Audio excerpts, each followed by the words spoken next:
So what are we going to talk about today, ZD? Okay, a few things. Yes. The first thing I have to talk about is something that's like a big deal for me. Yeah. And it's I think for my audience in particular, it may be a bit of a deal because they know my dad. So earlier this month, my father, Rustam Damania, passed away at the age of 84. Thank you.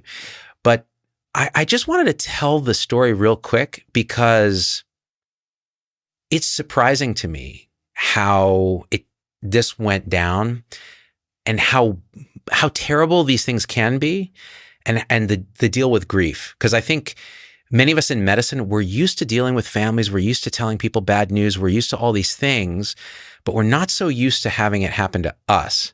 So this is how it kind of went down. Like my dad, he's been on my show. We have clips all over of him. He was in my TED Talk. Like he's a big part of my life, right? Physician. That was part of the model of like, how do you be a doctor? And as he entered into his 80s, he started having more and more health problems. He had AFib. He had COPD that came from living in the Central Valley of California, which is a polluted hellhole on some level where I grew up. Yeah. And I still have fond memories, but like the air quality there is terrible. He never smoked. So he had COPD, and then he started developing some diastolic heart failure. So he was admitted to the hospital 2 years ago. It was a mess. And it was one of those deals where like, community program in the Central Valley, and I'm calling and I'm trying not to be the guy that like is the doctor relative and this and that. And my mom is there and she's a psychiatrist, but she's retired and she's 81. And so she's trying to manage all this and I'm managing remotely. They're about 3.5 hours away from here.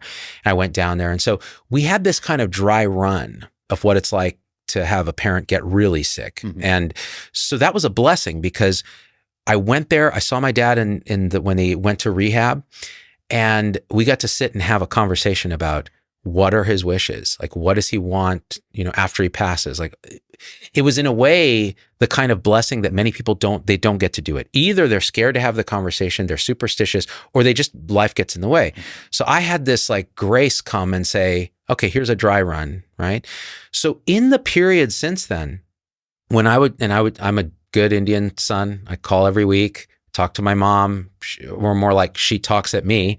And then I get on the phone with my dad. And the conversations with my dad have been increasingly like the kind of conversations you never imagined you'd have because they're so clear and so there's a mutual understanding that had developed.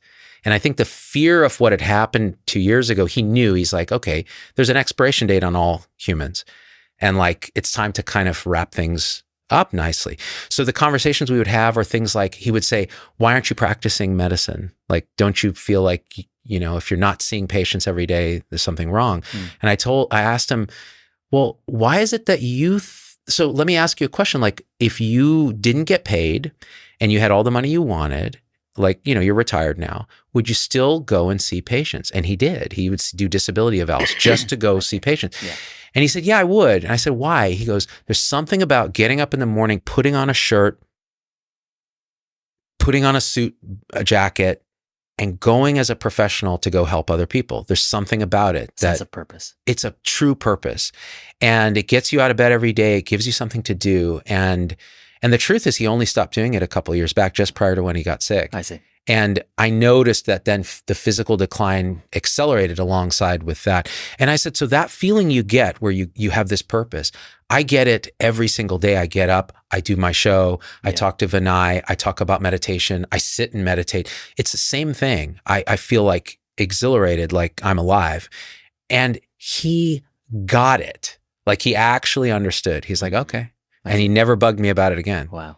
Which I'll tell you, 5 years ago, no way, because his way of showing love is to say, have you saved enough? Do you have a backup plan? Are you making money? This kind of thing. Course. That's the love language that he has. So then there's this kind of slow decline. My mother was his caregiver, really, and they lived on this like country ranch where I grew up, 2.5 acres of orange orchard. Long story short, she really, it was full assist. Walking with a walker, but a lot of work, but she did it. And, they would argue and that kind of thing, but it was still this kind of like partnership that they've had forever. So the week or the weekend this happened, they call. I do my Sunday call, and my mom's like, "Yeah, your dad's just been he's been not eating very much. He's concerned he has another esophageal stricture or something. He wants to see the GI doc." And so let me talk to him. He's in the bathroom. He's taking a long time. So I said, "Okay, I'll call back in 30 minutes." Call back in 30 minutes. He's really tired now. He's just sleeping. Okay. So I said, "Well, I'll tell you what, tell him to text me and we'll talk later." I never got a text. 9 p.m., you get the phone call. And my mom is like, "I think he's really sick. I think he should go to the ER. He doesn't want to go, but he wants to talk to you, or he's not going anywhere." And I was like, "He wants to talk to me." So I get on the phone with my dad. Now here he is. He's in 3-word sentences. I can tell he's slightly slurring his speech, and yet mentally absolutely clear. So he's having a doctor-to-doctor conversation with me saying, "Well, I'm short of breath. I just checked my vitals. What are your vitals?" "Well, my blood pressure is 140 over something. Pulse is 70, and he has AFib. Oxygen sat 70. And I was like, wait, rewind that. Oxygen sat 70. He's like, "Yeah, but my fingers get cold, so it's not reading." And I'm like, "You're going to pull the brown card now that the O2 sat?" Yeah. I'm like, it sounds to me like your O2 sat is low. So he said, "Okay, well, what could it be? Could it be a PE? Could it be this?" And I'm like, "Yeah, all those things are possible. It doesn't matter what it could be though, Dad, if you're hypoxic at home. So let her call the ambulance and we'll get you evaluated." And he said, "Okay, I think that makes sense." And then I said, "But let me ask you now, what are your wishes again? Like right now, because they're going to see that and they're going to want to put a breathing tube in. Do you want that?" And he said, "No, I don't want that. I don't want that. I know what that is." He trained in pulmonology, actually. Right. I don't want it. We've had the conversation before. He told me his wishes. So I said, "Okay, you need to tell them. Mom needs to tell them." So I don't know what they told him, but I told my mom, "Okay, I'm leaving the phone on. I'm going to go to bed, but it'll wake me up. So just let me know, and let me know if you need me down there, because it's 3.5 hours. I got to get a head start." 3 a.m. I get the call, right? And my mom says, "ER doc called and said he's really sick. We don't know if he's at an MI or what. We're sending him to ICU to see if we can stabilize him. And it doesn't look like he's going to survive the night." And of course, my mom was very upset. And I heard that, and it was very strange how it hit, because in a way you're expecting it. Because when it happened 2 years ago, I was like, "Okay, yeah, I'm ready for this." And when you get it, it's like, it's still like, oh, and you don't know what to do, right? As a son, as a doctor, you just don't even know what to do. So I talked to my mother. I said, did they express the wishes? He doesn't want intubation. Yes. Do you want me to go down there? Do you want me to call? No, I'll call them. So she calls the nurse up in ICU and tells her directly, he doesn't want anything aggressive. Make him comfortable, whatever you need to do. She said, "Yeah, he's a little uncomfortable." Okay. So my mom spoke to him on the phone, but he couldn't really respond because he's on a non-rebreather or whatever. And told him the kids know about you. Everything's going to be okay. You're comfortable, etc. So then she called me, told me this, 3 a.m. And I said, "Okay, so I'm powerless. I can't do anything. If I call, it's not going to do any good. I've already spoken to him, right? So what can I do?" So I sat in my meditation chair for 2 hours. And I just said, I'm going to create a space here where I'm basically, there's no, time and space are kind of an illusion. I'm just going to be there with him in the room. And that's how it felt. It was like this stillness there. I am with him. I could envision it, actually see what was going on. And it just got very quiet. And around 5 a.m. in the morning, I swear, now this is going to make me sound strange. You felt him leave? Oh, absolutely directly.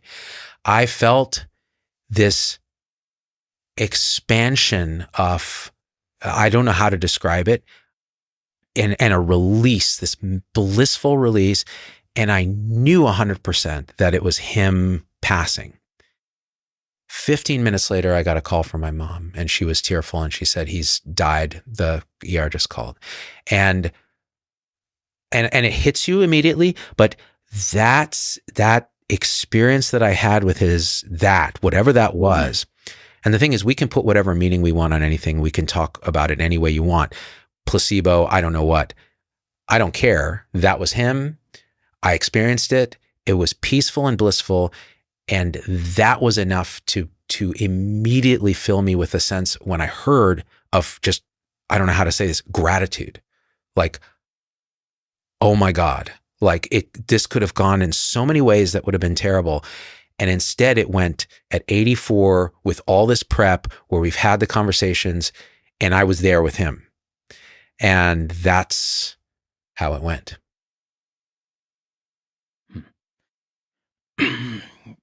You caught me off guard. I wasn't prepared to, I didn't know what you're going to say. And I don't know, maybe someday I'll share a very similar story to what you experienced, because I've experienced something very similar too.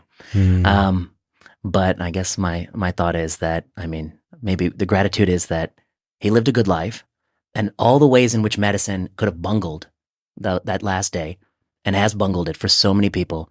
You know, your gratitude is that they didn't bungle it for your father, and he had the death that he the death that he wanted, at least. Yeah, that's right. That's it. And that was not without effort. That was not without conversation. That was not without some degree of courage on his part, courage on my part, courage on my mom's part, to say, the writing's on the wall. Everybody dies.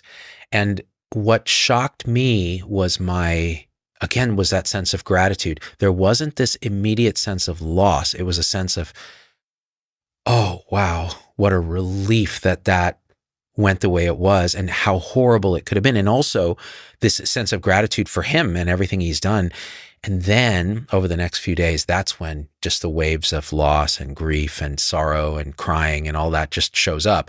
You don't look for it, you don't troll for it, and there's a lot of thought and identity around it, and that relaxes, and then it's just felt purely. And then I went and saw my mom, and we went through his affairs, we went through the photos, and it was very difficult. It was one of the most exhausting experiences, even though there was this sense of equanimity and gratitude. But there's still this sense of, wow. And that experience that I had was just, and I hear it from a lot of people. Right. It's again, like there's these connections relationally that you can't talk about. There's no rational explanation for it, but it's felt and you know it, and you're like, okay. And it provides a lot now. And then you feel the compassion for those who haven't, where it was something out of the blue, or worse, it was years of decline and no conversation and lots of slogging, and the system doing all the things that they're paid to do. And everyone's afraid to talk about, because death. And the other thing I realized, and then I'll let it be, is our culture around death is absolutely defunct. Like in Western, like this failure culture, this thing that it's some kind of like, oh my God, where did they're lost. Like, are you kidding? Like, where would they go? Like when you feel what I was feeling, it's like, where did he go? There's nowhere to go. It's just this.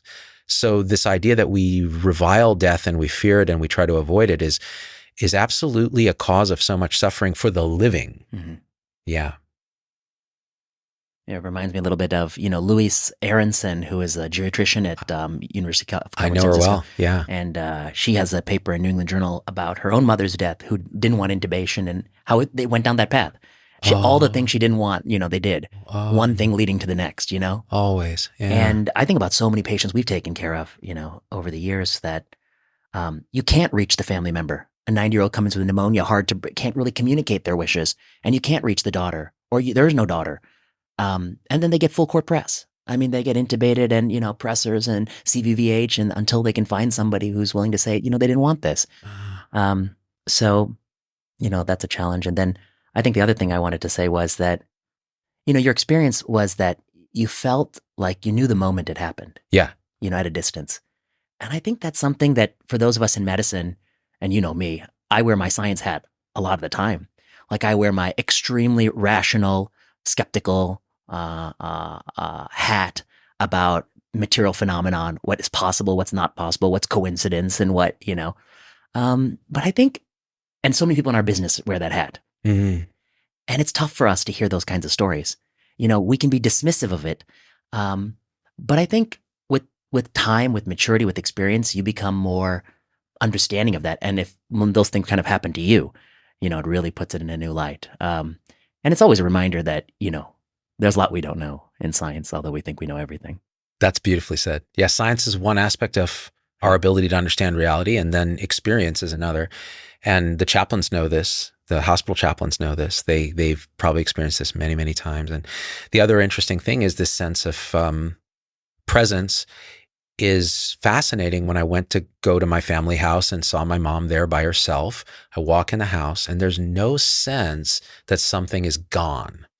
There's a sense that, oh, he's right there. It's just this kind of imprint of how things are. And we don't understand it. We don't have to understand it, You just experience it and let it be. But as physicians, I think your point is very well taken, which is we're resistant to it. We're a little afraid of it, and it threatens our sense of understanding. We want to control and understand everything, and we can't. And actually, this is why I like talking to you. This is why we have no beef. This is why the VPZD show is an eternal thing, no matter what we talk about. Correct. Just whenever we feel like talking about it, is that you understand that we don't know everything. And so you want to use the best tools we can to understand what we can know, and then understand that a lot of what we think we know isn't really correct at all. So questioning everything constantly is a very good motive, especially in medicine. And I think I recently saw a video of yours. You were talking about or something you were talking about Medicare refusing to cover certain things. Yes. Yeah. Yeah. And people really throwing a fit. Well, maybe Medicare should encourage people to have conversations about end of life. Maybe they should, so that they don't end up on a ventilator and costing all this money and stuff. I don't know if you remember, but in the original Obamacare, there was a provision to pay people to do that, and It was labeled the death committee or something. Yeah, the death committee or something, right, and it was demonized when really it was that we would reimburse providers for having that conversation. That's right. But in the years since then, I think there are many gaps. Like one is that the conversation's not enough. As you point out, that it took your mother calling the bedside nurse. That's right. Which is a very wise move. Yeah. Because she cut through everybody. She's not calling the attending or the That's staff. Right. She's calling the person who's most immediately there and going to be there. And that takes some knowledge of the healthcare system. That's the kind of call you need to make to really be clear about the wishes. And so you can have I think there's a number of studies that show people that, advanced directives and things like that in the final moments, those are not followed. They're not found. They're not located. Nobody advocates for them. People didn't see that.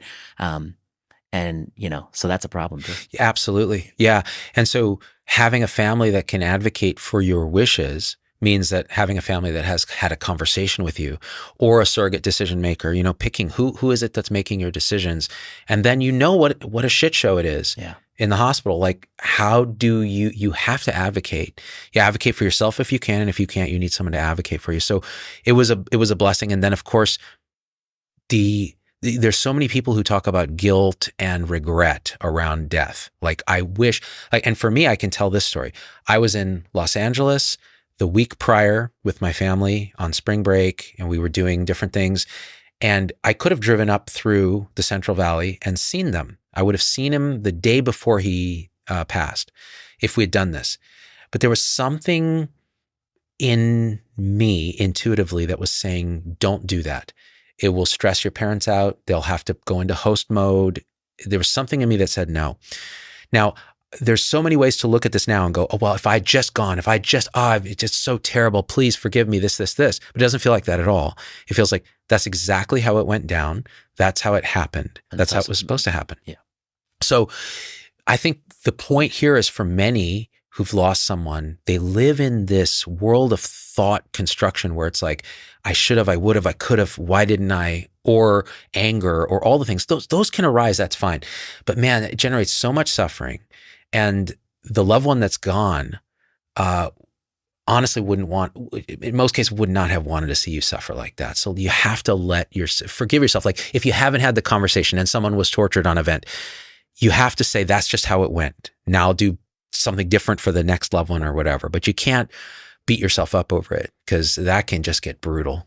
I think we, as people, we do a very bad job at thinking we know the answer to what would have happened if only. What would have happened if only I had stopped? Now, one narrative you might have is the regret narrative, that if only I had stopped, I would have get to see him one last time. Maybe I would have been able to do something that would have prevented this outcome. But we don't think about the scenarios that might have even been worse. What if I had stopped and I saw something was strange? We acted upon it sooner. And actually what that led to was more suffering. He went to the hospital a day earlier, and then they did all these procedures. And then, his wishes weren't so clear, and it wasn't as abrupt. It was more gradual, and there was a period of more functional decline or something like that. In many ways, you always think of that the world would have been better had you stopped, but it might have been worse. It might have not had a good death. He might have had a bad death. So for me, that was directly apparent.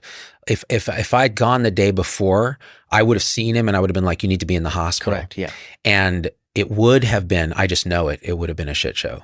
Yeah. He would have been getting there a little bit earlier, more medications, more procedures, more testing, more interventions. And he was so frail to begin with. Yeah. And he had told my mother 2 years ago, he said, this is all I want. I want another couple years at home. Where I'm being able to watch my Indian movies on YouTube and sit in front of my TV and do that. And he loved that stuff. And that's what he got. He got exactly that. And it was, in many ways, I use this word and people get very upset with me, but my mother agrees with this word. It was perfect. Like, it actually unfolded exactly perfectly. And even my mother so they asked, do you want to view the body? Do you want to do this? Because these are the things that you don't realize, the logistics of loss in a hospital. Like, do you go and see it? Then what happens how do you find a funeral home? And so it becomes this whole process, calling Social Security. Like, there are all these weird logistics things that you go into nerd mode trying to control all that.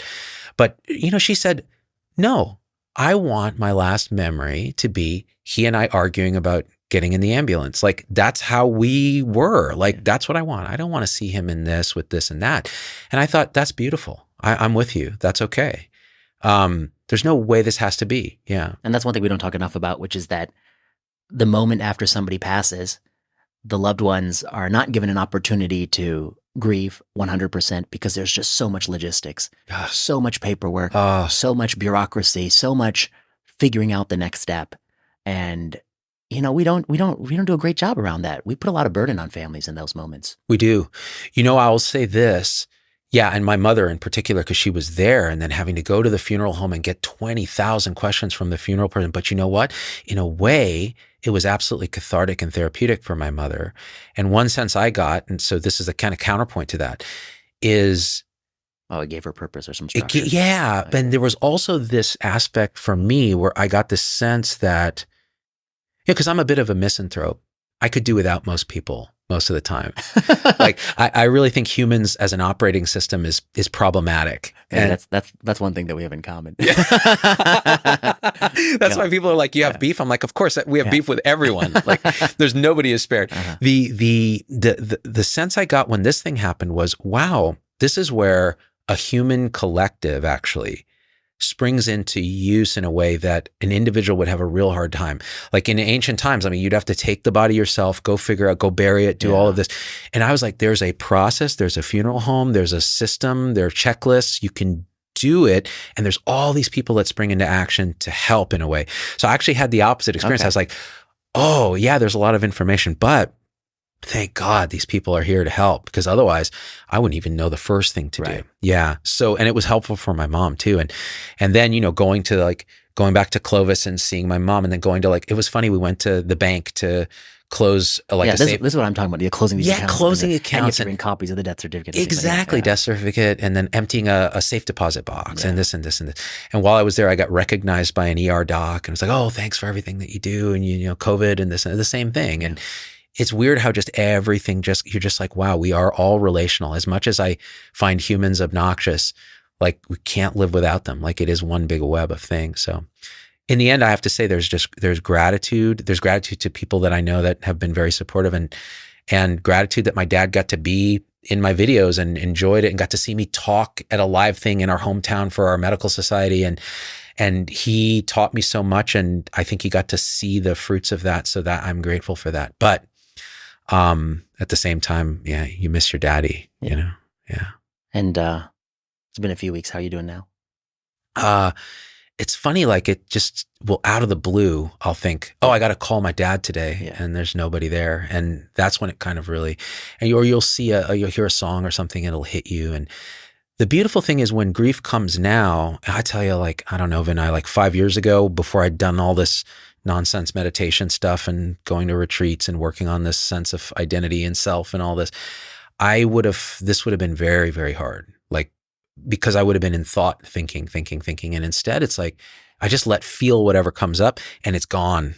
in 5 minutes, and then the next thing and the next thing. And it feels in a way the best way to respect what we had was to honor it energetically on a real visceral level. So when grief arises, you feel it fully, and then support your mother, support your family, and that kind of thing. And yeah, so I'm doing great. I mean, to the point where, you had texted and said, "Are you okay to do a show? I can come down tomorrow." And I was like, this is absolutely what we need to do. Yeah. So, well, I'm sorry for your loss, and I'm really appreciate the story. And I think a lot of people out there will, feel similarly, people who've lost people. Yeah. Well, honestly, the gratitude goes the other way, because my secret motive for having you come was to be able to tell the story to somebody that I trust and know, and also share it in that way with others who it might help. So thank you. Yeah, thanks for sharing. And Z-Dad is looking down and he's like, son, or looking up, man, that guy, he played it all the way, man. Well, he'd be proud of you, of course. Thank you, brother. Yeah. Thank you.